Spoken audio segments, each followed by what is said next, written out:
Hello दोस्तों, आप सभी को हमारा इस वीडियो में स्वागत है। आज के इस वीडियो में हम सभी लोग डहते विश्वास पाठ से संबंधित जीवन परिचय के बारे में जानने वाले हैं। जी हाँ दोस्तों, जीवन परिचय के बारे में जानने वाले हैं और बातों को समझने वाले हैं। और बिहार बोर्ड में जीवन परिचय से संबंधित कई प्रकार के प्रश्न पूछे जाते हैं।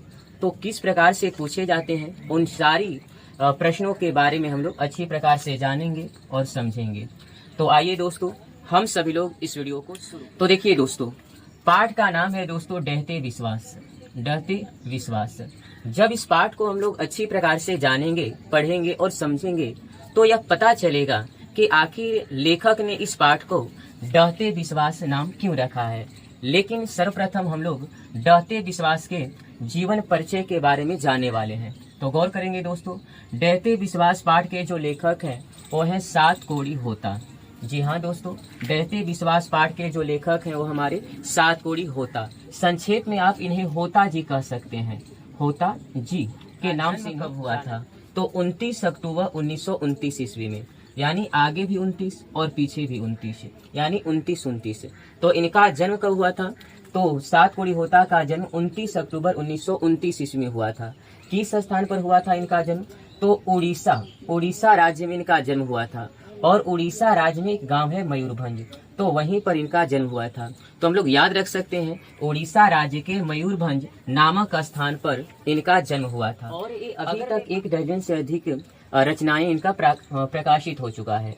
अगर मैं बात करूं तो उड़ीसा की राजधानी है भुवनेश्वर। जी हाँ, उड़ीसा की राजधानी कहाँ है? भुवनेश्वर। और भुवनेश्वर के भारतीय रेल विभाग में भी एक काम कर चुके हैं दोस्तों। जी हाँ, भुवनेश्वर नामक जो स्थान है वहां पर भी ये रेलवे में काम कर चुके हैं।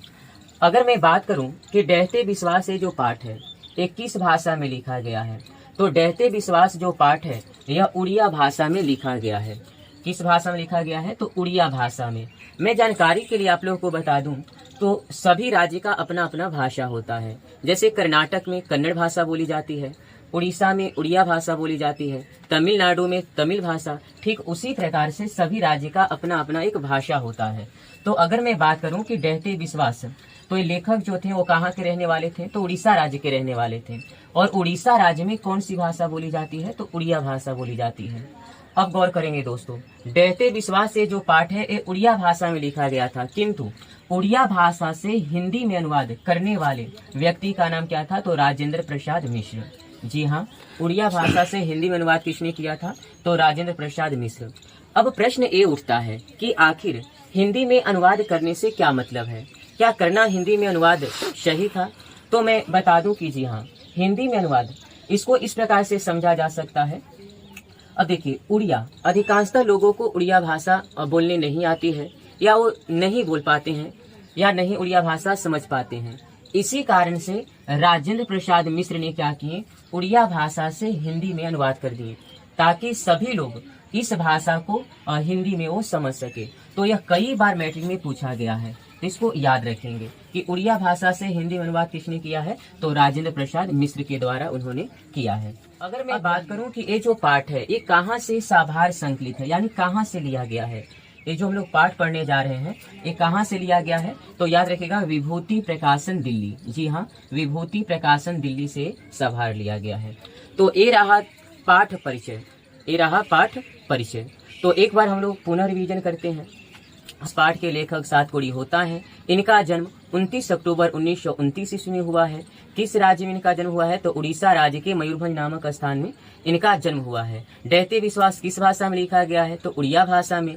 उड़िया भाषा से हिंदी में अनुवाद किसने किया है? तो राजेंद्र प्रसाद मिश्र ने किए हैं। और इन्होंने 1 दर्जन से अधिक किताबें लिख चुके हैं और रेलवे विभाग अर्थात भुवनेश्वर में एक काम भी कर चुके हैं। में हम सभी लोग डहते विश्वास के जीवन परिचय के बारे में जाना समझा। अगले वीडियो में हम सभी लोग इसके संपूर्ण कहानी के बारे में जानने वाले हैं। बहुत ही रोमांचक और बहुत ही जबरदस्त कहानी है दोस्तों। इस कहानी का जो प्रमुख पात्र रहती है दोस्तों, लक्ष्मी रहती है प्रमुख पात्र, और लक्ष्मी पर आधारित यह कहानी है। तो आज के रहा ये जीवन परिचय। अगले वीडियो में हम सभी लोग उस संपूर्ण कहानी के बारे में जानेंगे और समझने का प्रयास करेंगे। तो यदि आप सभी को हमारा वीडियो अच्छा लगा होगा तो लाइक करें, सब्सक्राइब करें और कमेंट में अपना विचार अवश्य दें। थैंक यू दोस्तों।